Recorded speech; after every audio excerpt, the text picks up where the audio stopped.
Okay. So, welcome again mga kapatid as we continue yung ating pong discipleship training tonight. Let us now again track where we are now sa ating pong module, sa ating pong training. Yung module 1 natin, Pursuing Christ, at yung po yung mga lesson na natapos na natin dito sa module 1. Okay, yung ating pong module 2 is all about loving God. At meron ding 6 na lesson na natapos na rin natin. And then dito na po tayo sa module 3, yung cultivating godliness. At bukod doon sa ating pinag-aaralan, we will be learning also yung committing to the local church, the use of time, money and possessions, humility and forgiveness. At yung last module natin, yung making disciples, we will be learning fasting, spiritual gifts, evangelism, the cause of discipleship, disciples making disciples, saka catching world vision. Okay, now dito sa module 1, as what I have said earlier, no, na natapos na natin po itong Pursuing Christ at yan po yung mga lesson na yan ay nakapaloob na po sa ating pong YouTube channel na kung gusto ninyong balikan yan sa mga hindi nakasama dito sa mga pag-aaral na ito ay pwede po ninyong balikan ito sa ating YouTube, yung ating pong discipleship training. Okay, yung module 2 kung saan tayo natapos din, no? Natapos din natin yung attributes of God, part 1, part 2 ng the same subject. Ganyan din po yung delighting in God, obeying Jesus, overcoming temptation, tsaka yung walking by the Spirit. Dito sa Module 3, na sabi ko nga, we are now on Module 3 and ating pong topic about this module is about cultivating godliness and how important it is for us to understand itong 6 na lesson natin na gusto nating matapos sa Module 3. And we are now on the first lesson. It's all about practicing the one another's. Okay? Naumpisahan na po natin ito.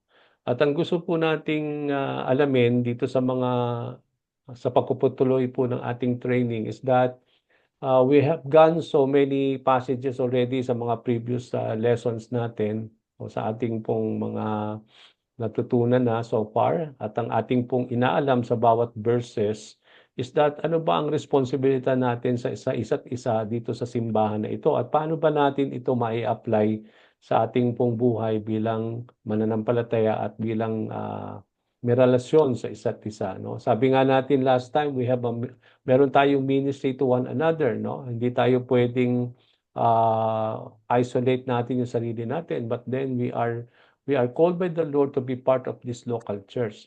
And so far, sa mga previous lesson natin, ano ba yung mga napag-aralan na natin pertaining to our relationship to one another? No, napag-aralan natin that we are called by the Lord to be devoted to one another and honor each other. No, hindi ko na po yan bibigyan ng emphasis pa kasi na-tackle na po natin yan and you can just go back doon po sa ating video nung tinakil po natin yung subject na yan. Another thing that we are called when it comes to our relationship is we are also called to live in harmony with one another, having the same mind toward one another.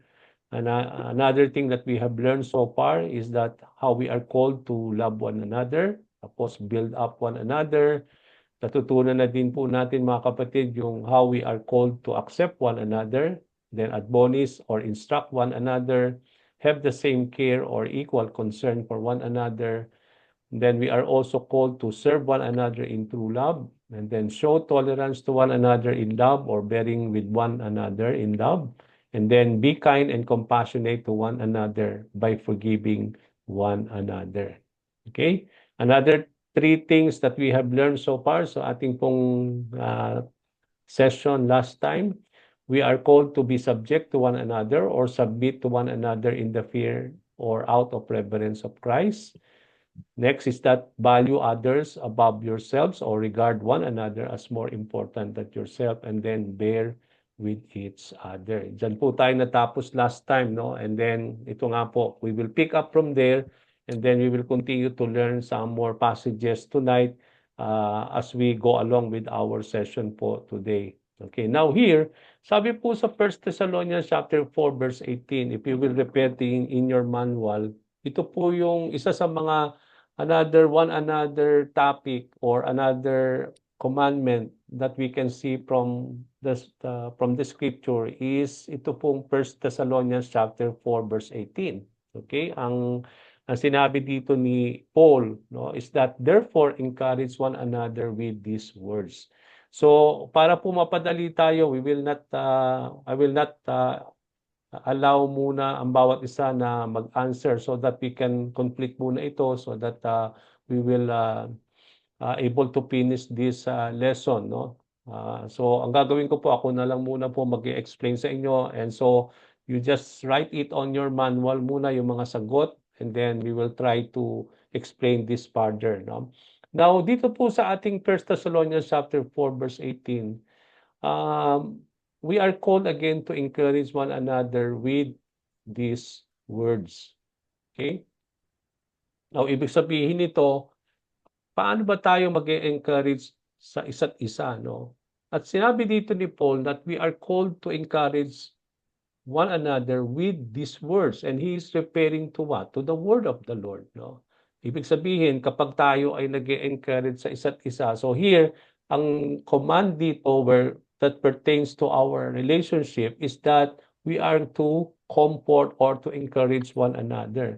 No? Yung pang napaka-importante that we need to comfort one another, and also not only to comfort one another, but we are called to encourage one another. No, may mga sandali that we will go through many difficulties in our lives, no? Napaka-importante na kapag tayo dumadanas ng mga mabibigat na bagay sa ating buhay bilang mananampalataya, napaka-importante yung we know how to comfort one another, no? Yung marunong tayong mag-comfort sa mga taong merong mga bagay na kanilang dinaramdam or meron silang mga pinagdadaanan sa buhay. Not only we are to comfort them, no, but also we are called by God to encourage them, no? At napaka-importante yung we know how to encourage everyone. Now, how do we comfort them? Ano ang gagamitin natin to comfort the people? And at the same time, ano ba yung pwede nating gawin so that we may able to encourage one another? So, ang sabi ni Paul dito, we are to comfort one another with these words referring to the word of God, no? Meron siyang mga sinabi dito na mga kataga na patungkol sa salita ng Panginoon, at sa pamamagitan daw ng mga salita na yan ng ating Panginoon Diyos, yun daw ang gamitin natin para ma-comfort natin yung mga dumadanas ng mga paghihirap, ng mga bagay na may kalungkutan, no? Yung may mga bagay na dinadanas patungkol sa kanilang mga buhay, at ginagamit natin ang salita ng ating Panginoon to comfort them or to encourage them, no? Maraming beses when we use comfort kapag merong namatayan sa pamilya ng isang mananampalataya o mahal sa buhay ay namatay, we comfort them with the word of the Lord, no? There is no other best thing that we can use to comfort people, but we are able to comfort them with the word of the Lord and also to encourage one another with the word of God. Kaya napaka-importante ito, no? Kaya napaka-importante ito na sabi ko nga, how we might live this out in our life, no? Yung bang we will see to it na we will use the word of the Lord, no? To use it to comfort other people, at the same time to encourage other people, no? Kaya napaka-importante po na marami tayong mga passages na pwede nating gamitin so that we are able to comfort them with the word of the Lord. Now when we talk about comfort and encourage one another, no, napaka-importante na yes, to encourage everyone, I think we need the word of the Lord. But when we talk about comfort, hindi lang mga salita ang pwede nating gamitin o salita ng Panginoon to comfort them, no? We can extend some material things or material things that can help other people for them to be comforted, no? At napaka-importante 'yon. But then when we talk about encouragement, I believe words are more than enough to encourage people, and I believe there is no other words that can encourage everyone when we are able to use the word of the Lord at ginagamit natin ang salita ng Panginoon para ma-encourage ang bawat isa sa atin. So napakaganda na ginagamit natin ang salita ng Panginoon hindi lang para lumalim yung ating pananampalataya sa Panginoon, but we use also the word of the Lord to comfort people, to encourage them with the word of God. Okay? Now, another thing that we see from this lesson of how we are to practice or obey yung mga commandment na merong one another or each other. Another thing is that itong 1 Thessalonians chapter 5 verse 11, ang sinabi dito ni Paul, therefore encourage one another and build each other up just as in fact you are doing. So dito, ang sinabi ni Paul, kung makikita natin dito, what is something that we are called here is to, again, we are called to encourage again. Nakita natin dito, we are to comfort, yung ating pong last slide, we are to comfort them and we are to encourage them with the word of the Lord. But then here, makikita natin the same thing that Paul said to this passage, that we are called to encourage one another and also to build up one another, just as in fact you are doing. Okay, sinabi dito ni Paul na itong mga bagay na tinawag ng Panginoon sa pamamagitan ni Paul when he was writing this verse to the Thessalonian believers, kasi sinabi niya, just as in fact you are doing. Ibig sabihin, ito ay matagal na nilang ginagawa, no? Parang pina-practice na nila ito. But then Paul here is reminding them, no? Para bang nire-remind niya uli itong mga mananampalataya sa Thessalonica upang magpatuloy silang mag-encourage sa isa't isa at mag-build each other, no? Just as in fact you are doing. So ito'y ginagawa na nila, no? Ang ibig sabihin niyan, Paul was reminding them to continue to do it. At the same time, yung parang we are able to enhance more, no? 'Di ba sa ating buhay kapag tayo po ay nagagawa na natin yung mga bagay na yan o yung ibang mga bagay na nagaganap na sa buhay natin, God wants us to enhance it more, no? For example, kung meron na tayong pananalig sa pananampalataya sa Panginoon, no? Although we have this already and it is already operating in our lives, but then gusto ng Panginoon lumalim pa yung ating pananalig, yung ating pananampalataya sa Panginoon. So gusto nating i-enhance palalo yung although nangyayari na yan sa buhay natin, meron na tayong pananalig sa Panginoon, but then God wants us to continue to grow more deeper sa ating pong faith sa Panginoon. For example, when we talk about love, no? Hindi ibig sabihin marunong na tayong magmahal sa isa't isa, pero ang gusto ng Panginoon, i-improve pa natin yung pagmamahal na nagaganap na sa simbahan, no? Gusto pa natin palalimin, no? Pagtibayin pa yung pagmamahal natin sa isa't isa. Kaya dito yung mga bagay na sinasabi sa atin ng Panginoon dito when it comes to our relationship with one another, although ito ay nagaganap na sa iglesia o ito ay nangyayari na sa bawat isa sa atin, but then hindi tayo magiging kontento na hanggang ganun na lamang, no? Kailangan pa natin i-improve, no? Kailangan pa nating i-enhance more yung pagbibigayan natin, yung pagmamahalan natin, no? Just like here, we are called to encourage more one another. We are called to build up another, no? Build each other up, no?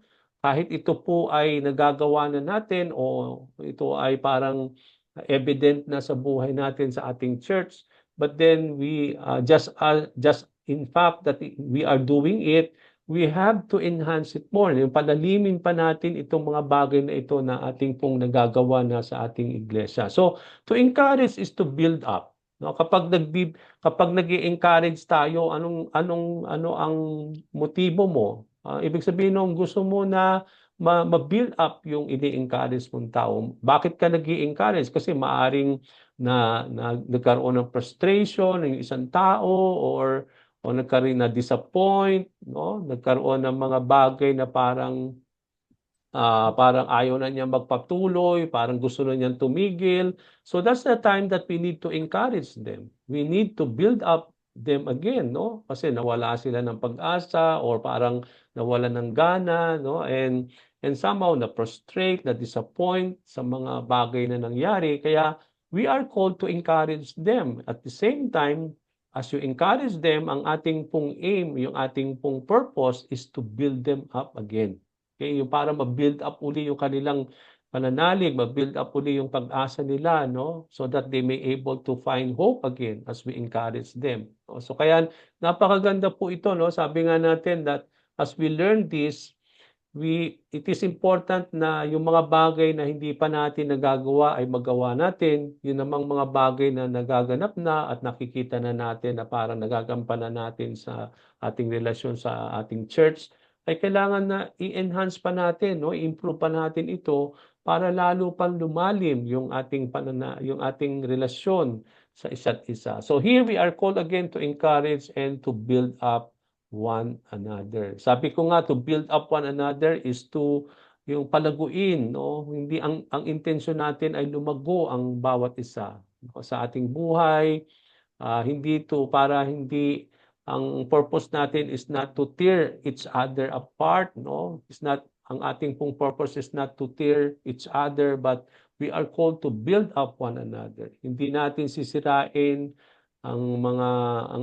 o hindi tayo gagawa na maikasisira sa ating mga kapwa mananampalataya, at the same time makakasira sa ating relasyon sa isa't isa. But we will always do things that lalo pang magpatibay sa ating relasyon. Yung lalo pang magpatibay sa ating pong pagmamahal, sa ating pag-encourage at sa pagbibigayan natin bilang mga kapatid sa ating Panginoong Jesucristo. Okay? Another thing is 1 Thessalonians chapter 5 verse 13. Okay? Ang sabi dito ni Paul na naman, hold them in the highest regard in love because of their work, live in peace with each other. So napaka-obvious naman kung ano dito yung sinasabi ni Lord when it comes to our relationship with one another. We are to live in peace with each other. Okay? Kailangan mabuhay tayo ng mapayapa sa isa't isa. Ibig sabihin, we have to maintain our peace, no?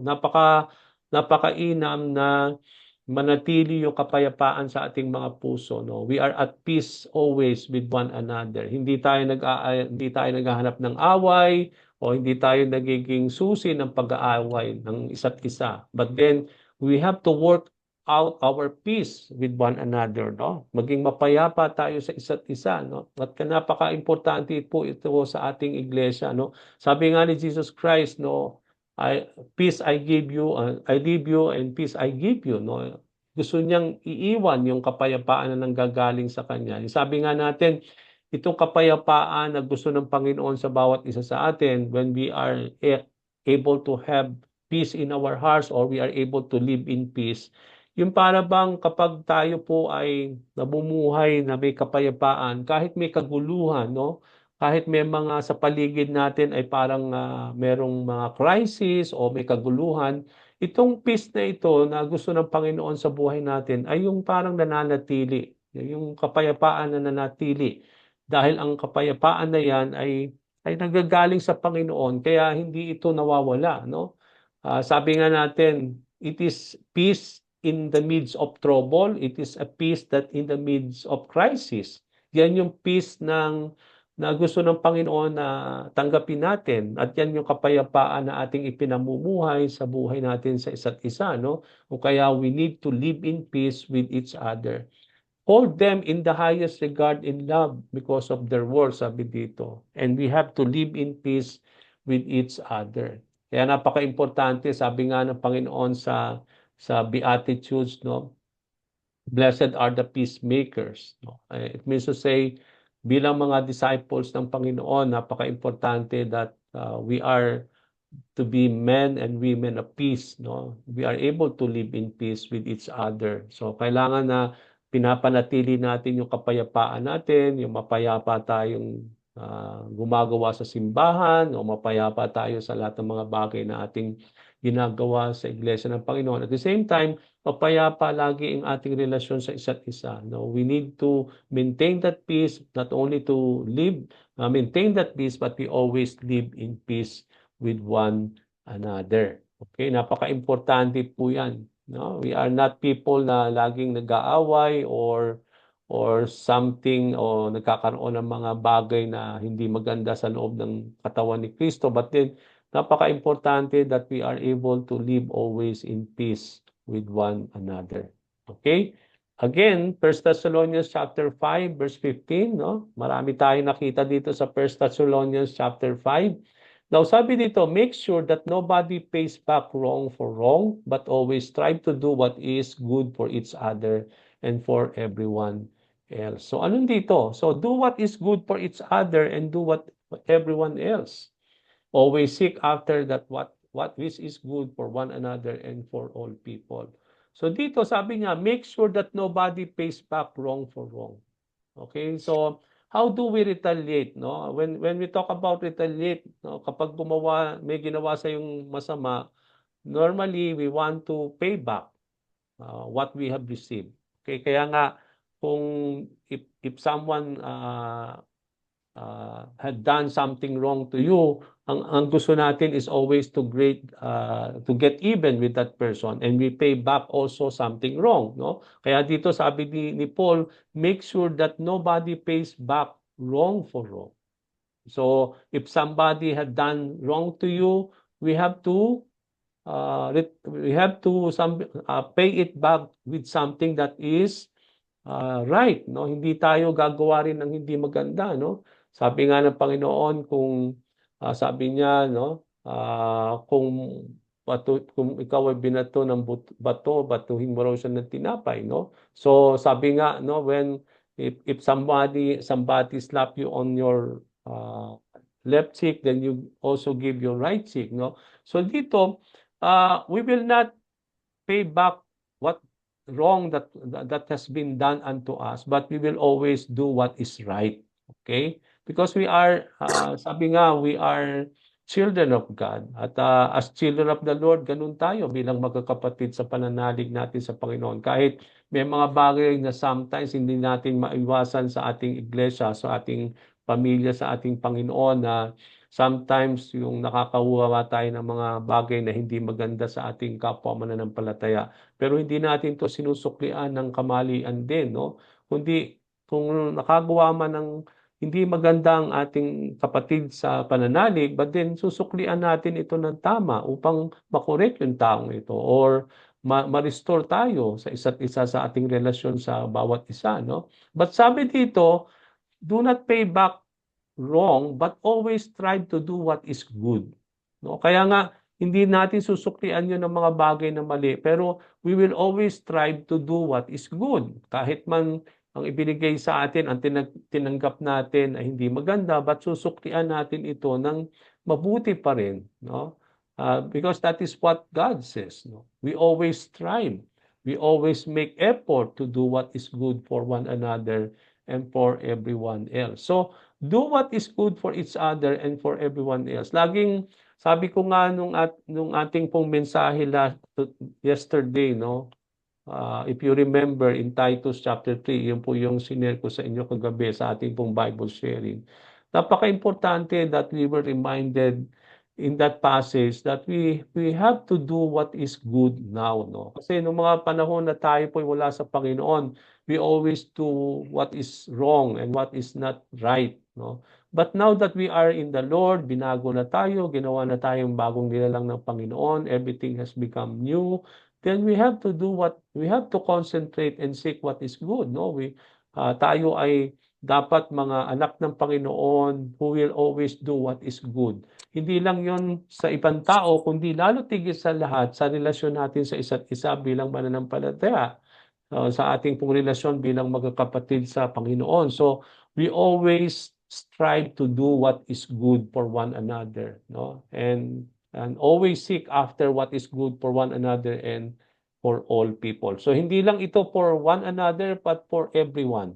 It means to say kahit unbeliever, kahit hindi sila kung wala, kahit hindi pa sila nasa Panginoon, but then the more we need to strive, no, to do what is good, lalo na sa mga unbeliever, because doon nila makikilala kung sino ba talaga ang isang tunay na Kristiyano, no, bilang mga anak ng Panginoon. Doon nila makikita na ang kakaiba ang ating pamamaraan sa ating pong relasyon, no, sa lalo na higit sa lahat, hindi lang sa ating mga kapwa mananampalataya, at lalo higit sa lahat kung paano tayo dapat gumawa ng mga mabubuti sa mga taong hindi nakakakilala sa ating Panginoon. So, for all people, no, we are not seeking only what is good for one another as fellow believers in Christ, pero ang sabi dito, for everyone else. Ibig sabihin, for all people. So, we will always strive always to do what is good for all. Okay?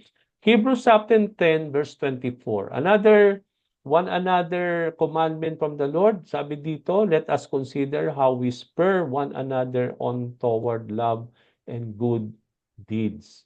Okay? Ang sagot natin diyan, spur or stimulate one another toward love and good deeds. So, nag-i-stimulate tayo, no, we are called to stimulate one another.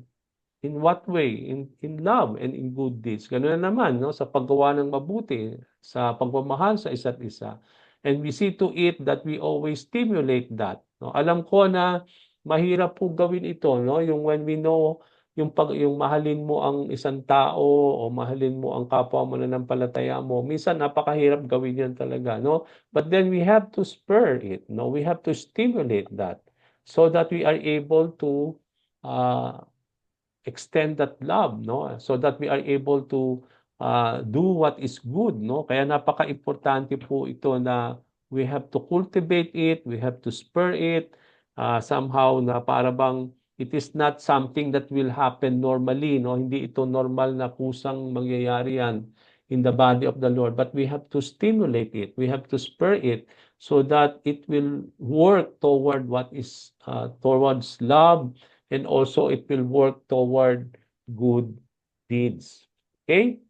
Now, another thing is James chapter 5 verse 16, no? Therefore, confess your sins to each other and pray for each other so that you may be healed.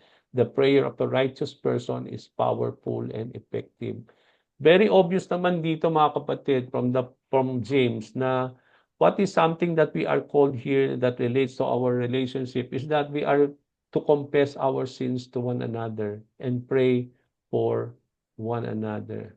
Okay? Napaka-importante po yun yung when we are when we talk about confessing our sins to one another, no? Hindi ibig sabihin yan yung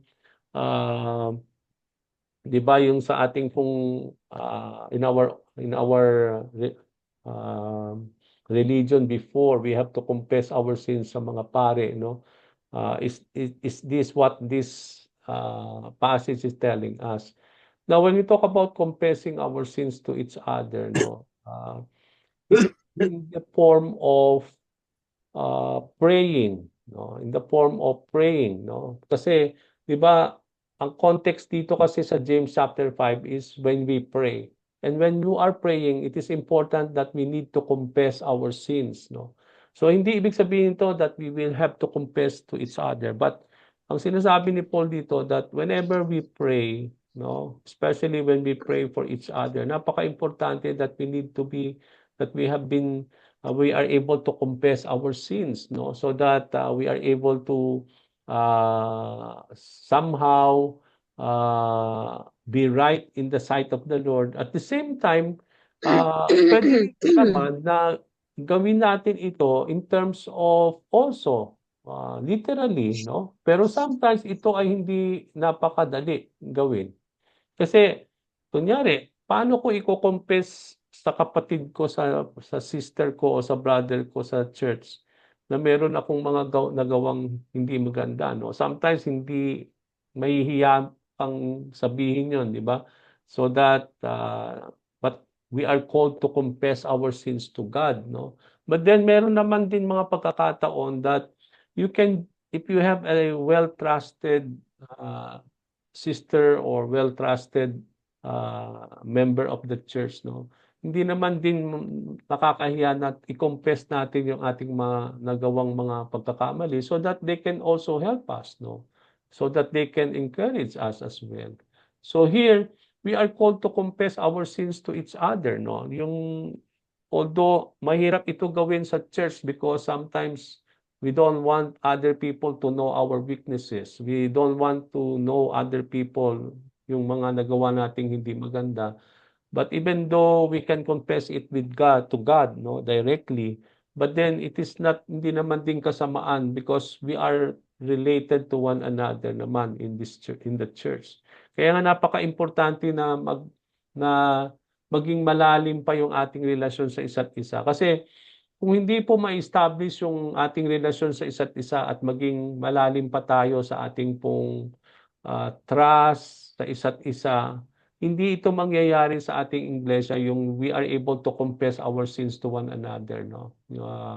Hindi ito mangyayari kasi lagi mong sasabihin na baka pagtsismisan ka or baka pag-usapan yung para bang isinare mo sa kanila that you are confessing your sins to your fellow believer in the Lord. Pero kapag naman na-achieve natin yung purpose ng pagmamahal natin sa isa't isa, no? Alam natin nandun yung accountability natin, yung confidentiality natin, no? Na kapag may nag-confess sa atin na isang kapatid sa pananalig, no? Ibig sabihin, hindi natin pinagkakalat yun, no? Ibig sabihin nun, it is between you and with that sister or between you and your brother na dahil nag-confess siya sa iyo ng mga kahinaan niya and because he is somehow trusting you, no? So, hindi naman natin ipagkakalat yun, no? Kaya mangyayari lang yon kung malalalim yung ating pananalig. Pero kung hindi po, hindi mangyayari ito, no? It's so hard for us to confess our sins to one another kung hindi po na-establish yung ating pong fellowship, yung relationship, yung malalim yung ating mga relasyon sa isa't isa. Okay? Now, we are not only to confess our sins to each other, but we are to pray for one another. Ito madali gawin, no? We are able to pray for one another so that we may be healed, no? Especially for healing, for other prayer concern, we are called to pray for one another. No? Ibig sabihin, hindi lang pinagpe-pray mo yung sarili mo, yung pamilya mo, but then as you come to know yung mga concern din ng ating mga kapatid, no? We are also praying for them, no? We are praying for their needs as well, no? Yung mga bagay na kanilang na pangangailangan, no? That's why, kaya nga sa ating pong prayer meeting every Thursday, no? We have made a list kasi gusto natin na ipag-pray natin lahat yon. Yung para bang hindi lang tayo nakapag-pray lang para sa on our own need, but it is important as a church, no? Pagkaya nga dito sa ating passage na ito, napaka-importante in the family of the Lord bilang magkakapatid sa pananampalataya, napaka-importante na we know how to pray for one another, no? We pray also for the needs of our brothers and sisters in the church. Not only to pray for them, but also we are called also to confess our sins to one another. So, ang sabi dito, a prayer of a righteous person is powerful and effective. Napaka-importante po yung righteousness natin, no? For our prayers to be powerful and effective because kapag tayo po ay nakapamumuhay ng matuwid sa Panginoon, we know na wala pong makakapaghadlang sa ating mga panalangin. Kaya kapag tayo ay nakakapamuhay ng matuwid, nagiging powerful yung prayer natin, nagiging effective. In what sense? No? Ibig sabihin, nagiging powerful and effective that God, out of those prayer, God will bless our prayers. No? Kaya nagiging powerful siya because God is blessing us or answering our prayers. It becomes effective when we become righteous people, no? Kaya nga napaka-importante po yung ating righteousness that is in Christ, no? That we are able to live that righteousness so that nothing will hinder us in our prayer, no? Magiging effective lagi ang ating prayer, magiging powerful because walang kasalanan na pumipigil sa atin. Kaya napaka-importante yung confessing our sin. yung nagiging powerful and effective lalo dahil hindi isa lang ang nagpe-pray, kundi buong simbahan ay nagpe-pray. Kaya nagiging powerful and effective. When the whole church pray for a specific prayer concern, no? Alam natin na ito ay magiging effective and powerful because buong simbahan ang nagpe-pray sa isang prayer concern. Kaya nga, yun yung ginagawa natin ngayon every Thursday, no? Yung bawat concern, pinagpe-pray ng bawat isa and it becomes more effective and powerful. No? Hindi lang iba-iba yung pinagpe-pray natin but then iisang concern ang ipinagpe-pray natin kada Thursday night. Okay, so kaya napaka-importante yon. And for us to be powerful and effective in our prayer, yung confession of our sin is so important. Yung when we pray for one another is so important because there is hindi lang isang nagpe-pray but the whole church is praying. No, for kaya nagiging powerful and effective po yung ating pong mga prayer. Kaya we are encouraged mga kapatid to confess no our sins to one another and also to pray for one another so that our prayers and our will always be powerful and effective, and not only it is being heard by the Lord but God is answering those prayers. Okay? Another thing here is 1 Peter chapter 4 verse 9. Okay? Offer hospitality to one another without grumbling. So sabi nga yung hospitality, no? Yung ating hospitality, so it should be hospitable to one another without complaint, no? Yung ating hospitality should always be there without even complaining. Pag sinabi nating hospitable tayo, yung hospitality, accommodating tayo, no? Hindi tayo yung parang yung laging nagpaparaya, no? Yung mapagbigay lagi tayo na hindi tayo nagrereklamo, no? We have to be hospitable to one another, no? Yung mapagbigay tayo, yung sabi nga natin, and as we do these things, we are called not to grumble, no? But we are able to do it without complaining. Okay, na sabi nga natin, no? When we do things in the church, when we do things for the Lord, when we do things for one another, we are always doing it without complaining. Okay? So napaka-importante po 'yan. Another thing, 1 Peter chapter 4 verse 10, each of you should use whatever gift you have received to serve others as faithful stewards of God's grace in its various form. Now, one another here is what? Employ or serve one another, no? Employ your gift in serving one another. So, sabi dito, each of you should use whatever gift. Lahat tayo binigyan ng Panginoon ng mga gift. Now, what kind of gift? Birthday gift ba o ano? No. Gift dito is the gift of the Holy Spirit. Yung mga gift na ibinigay ng banal na Espiritu sa bawat isa sa atin, no? At alam natin, bawat isa ay binigyan ng mga talent, ng mga skills ng Panginoon. At ginagamit daw natin yan, saan? Para pagsilbihan mo lang ang sarili mo? No. We have been given gifts, we have been given talents and skills by the Lord so that we are able to use it in serving one another. No, kailangan natin gamitin yung mga gifts na yan sa paglilingkod sa Diyos, sa paglilingkod sa tao, sa paglilingkod sa kapwa. Higit sa lahat, sa paglilingkod sa kapwa mananampalataya. So, kailangan natin gamitin po yun. Kasi you will not become faithful stewards of the Lord if you are not using your gifts. Ibig sabihin, pinangbabawalang bahala mo yung mga bagay na ibinigay sa iyo ng Panginoon na gusto ng Panginoon gamitin mo sa paglilingkod mo sa iglesia, sa paglilingkod mo sa Kanya. Kaya kung hindi mo ginagamit ang gift mo, you cannot be considered as a good or faithful stewards of the grace na ibinigay sa atin. Yung grace ni God is in various forms, no?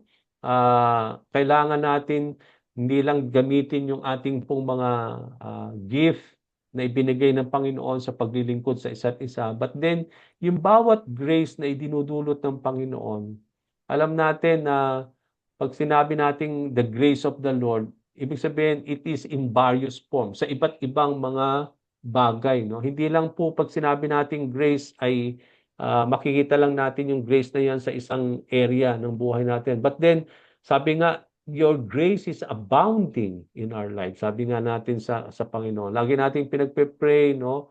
Lagi natin sinasabi that the grace of the Lord is abounding in all areas of our lives. No, nandun lagi yung grace ni Lord, no? In various forms na umiiral o laging nandun lagi sa ating buhay.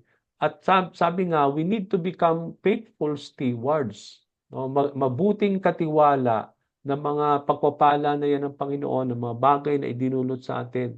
And how do we become good stewards? Be faithful, sabi doon ni Peter. Maging tapat tayong mga takapamahala ng mga bagay na ipinagkatiwala sa ating ng Panginoon. Okay? Yung pag sinabi nating stewards tayo, merong pinagkatiwala sa atin ng Panginoon. At yung dahil hindi mo siya pag-aari. Kasi dapat mong isipin na hindi ka owner. No? You are just stewards of what God owns. Yan lahat yan ay sa Panginoon. But then, pinagkatiwala lang sa'yo. So, ibig sabihin, hindi yan sa'yo. Ikaw lang ang mamamahala ng mga bagay na yon, pero ang may owner no, ay ang Diyos. Kaya napakaganda mga kapatid na we need to become mabuting tagapamahala ng mga bagay na ibinigay o pinagkatiwalaan tayo. Kaya nga katiwala ang tawag. Pag sinabi nating stewards, katiwala ka eh. No? Ibig sabihin, doon sa word na katiwala, ang ibig sabihin noon, pinagkatiwalaan ka. Pinagtiwala ni Lord sa iyo at siya'y nagtitiwala sa iyo na gagawin mong mabuti o iingatan mo at gagamitin mong lahat yung mga pinagkatiwala sa iyo bilang isang mabuting katiwala ng mga bagay na ibinigay sa atin na pag-aari ng Panginoon. Kaya we need to become good stewards, no? Nung every grace in various forms na ibinigay natin at yung mga grace na yan ay ginagamit natin sa pagtulong sa kapwa, no? Sa paglilingkod sa isa't isa. And that is how indeed we are to become good stewards of the Lord, no? In serving the Lord, ginagamit natin lahat yung mga spiritual gifts, no? 'Di ba ang dami pong mga spiritual gifts na binanggit ni Paul sa 1 Corinthians chapter 12, no? Sabi doon yung mga gifts of tongues, gifts of healing, gifts of administration, gifts of serving, no? Gamitin o gifts of teaching. So gamitin daw natin 'yon, no? Merong gifts of encouragement. Yung encouragement pala is a gift from the Lord kasi hindi naman lahat marunong mag-encourage. Merong mga tao na binigyan ng Panginoon ng gift na talagang magagaling silang mag-encourage, no? So I believe that we have to use all those gifts sa paglilingkod natin sa isa't isa, mga kapatid. Kung binigyan ka ng gift ng pagtuturo, gamitin mo at magturo ka. Kung meron kang gift ng administration, gamitin mo yun sa iglesia natin. No? So wag nating itulog yung mga gift na yan na para bang ginagamit mo lang sa sarili mo. But ibahagi po natin yung mga bagay na yan ibinigay sa atin ng Panginoon upang lalo pa lumago yung ating relasyon when we know how to serve one another out of the grace, out of the gift na ibinigay ng Panginoon sa bawat isa. Okay? Another thing, 1 Peter chapter 5 verse 5. No, ano naman ito? Ang sabi dito that in the same way, you who are younger, submit yourself to your elders. All of you, clothe yourself with humility toward one another, because God opposes the proud, but shows favor to the humble. So we are to clothe ourselves with humility toward another. Yung humbleness, yung humility, napaka-importante po yan. Yung pagpapakumbaba natin, yung pagpapasakop natin sa isa't isa ay napaka-importante po sa isang relasyon. Lalo tigil sa lahat sa relasyon sa church, no? Bilang mga member ng simbahan o katawan ni Kristo. Ang sabi ni Peter dito, in the same way, no? Ganun na lang at kagaya din daw, sabi doon, that you who are younger, submit yourself to the elders, no? So, hindi lang napaka-importante yung submission natin sa isa't isa. Kung ikaw ay nakakabata at yung kailangan nating submit natin yung sarili natin sa mga nakakatanda sa atin, no? So, hindi lang sa edad ito, but then in all areas of our lives, no? We are called to submit. Hindi lang we are called to submit one another. Yung ipasailalim natin ang ating mga sarili sa isa't isa. Higit sa lahat sa mga nakakasakop sa atin, no? Kaya nga sabi ko nga yesterday, no, na kung may itinalaga tayo mga elders sa church, mga core leaders, no, lahat po tayo, we need to submit ourselves to them. We have to acknowledge that they are leaders na tinawag ng Panginoon. No? Meron tayong mga core leaders po dito sa Winaman, no? Kailangan nating kilalanin sila, no, bilang mga na katuwang ng Panginoon na nagagamit po ang bawat isa sa kanila, no? I hope, I pray na alam niyo kung sino yung mga core leaders natin sa Sunday group, sa Friday group, no? And you have to acknowledge and you have to submit yourself to them. Napaka-importante po yung submission natin kasi if you don't submit to them, you are not also submitting to God. It boils to God kasi ang Diyos ang tumawag sa kanila upang maging katuwang sa kanyang katawan. Ngayon, kung hindi ka marunong mag-submit doon sa mga binigay sa ating mga mamumuno sa atin, then it boils that you are not able to submit to the Lord. Kasi siya yung naglagay ng mga leaders na yan, no? Kaya when you don't submit to our leaders, you are also not submitting yourself to God. And yun po yun, mga kapatid. So kailangan natin dito, hindi lang yung submission to one another, but also yung humility natin. Para bang baro ito na kailangan isuot natin. Sabi doon, clothe yourself. Yung para bang kailangan natin itong isuot lagi. Di ba tayo, lagi tayo may mga damit, no? So, hindi tayo pwedeng aalis na walang damit. O nakahubad, hindi. We always clothe ourselves with dress or with shirt and everything. The same thing when it comes to our relationship. We are always to clothe ourselves. What kind of cloth, no? We have to wear in our relationship. Yung humility natin toward one another. Kailangan natin na isuot yun lagi kasi kapag hindi natin isusuot yan, ang dali na magkaroon ng pride, no? Maging proud, o yung magpataasan ang bawat isa.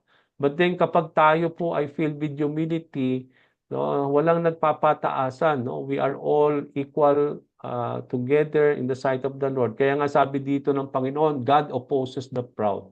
Ayaw niya yung may nagmamataas sa bawat isa kasi sa mata ng Diyos, pantay-pantay lang tayo. So kapag you are treating yourself highly more than other fellow believers in Christ, then you are putting yourself, o parang you are making proud of yourself.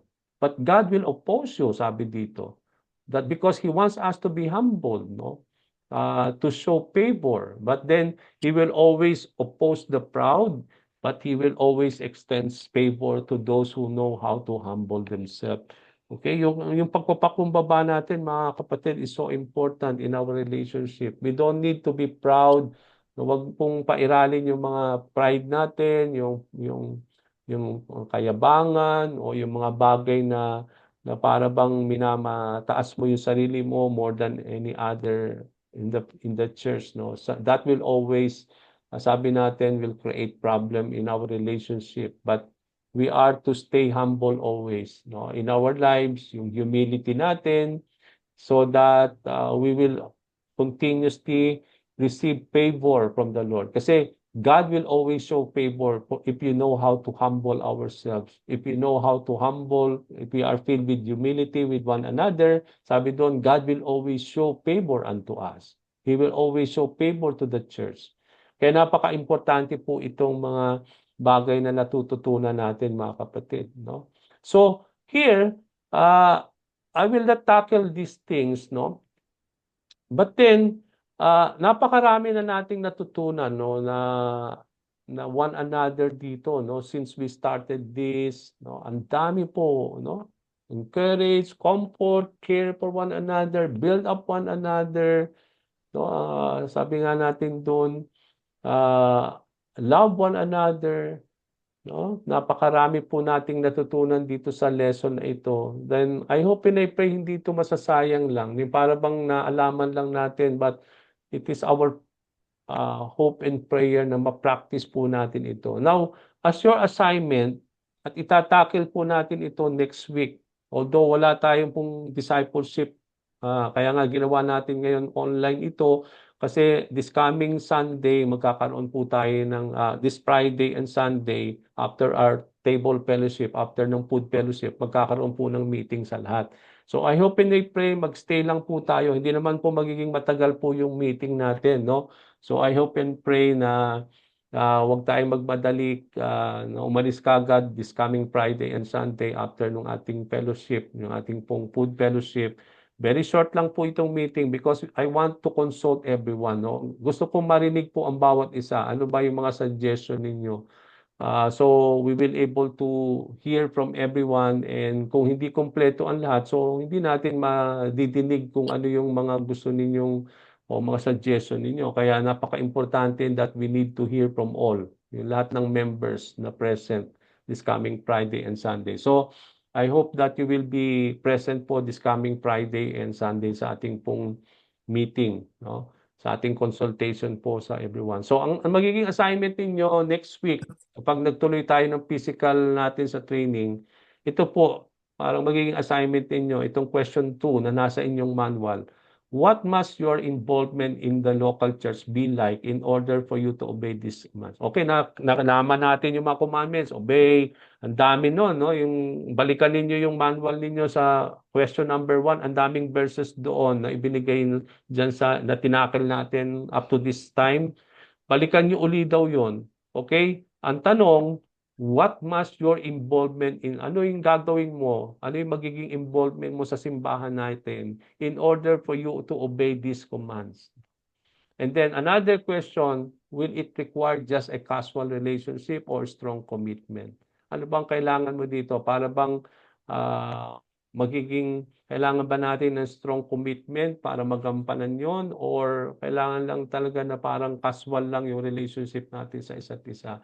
So this is something that we will be tackling next week sa ating pong physical training, and I will be asking some of you ano ba yung sinulat ninyo, ano yung answer ninyo dito. Kasi ang tanong dito is your own, no? Yung ano yung magiging involvement mo sa sarili mo after knowing all these commandments. How do you involve or put these commandments as you involve yourself in the local church when we are able to obey these commands from the Lord? Okay, so po, yan po yung ating itatakel next week. And I hope sa ating pong pagtitipon next week, matatapos na natin itong lesson na ito so that we can move to another lesson po do sa ating module number 3. Okay, so yan po yung magiging assignment ninyo for our next meeting. Okay, I hope na, sabi nga natin, let me just stop sharing this. I hope that we are able to learn much from this lesson of how we are called to practice itong mga commands na meron pong one another and each other, no? Kaya let us pray na ito po'y maganap sa ating pong iglesia, sa relasyon natin sa isa't isa, at para lumalim pa po yung ating relasyon bilang mananampalataya sa ating pong relationship as fellow members of the body of the Lord. Okay, so let me just stop the recording, and then I will share this again. Upload ko po ito muli sa ating pong YouTube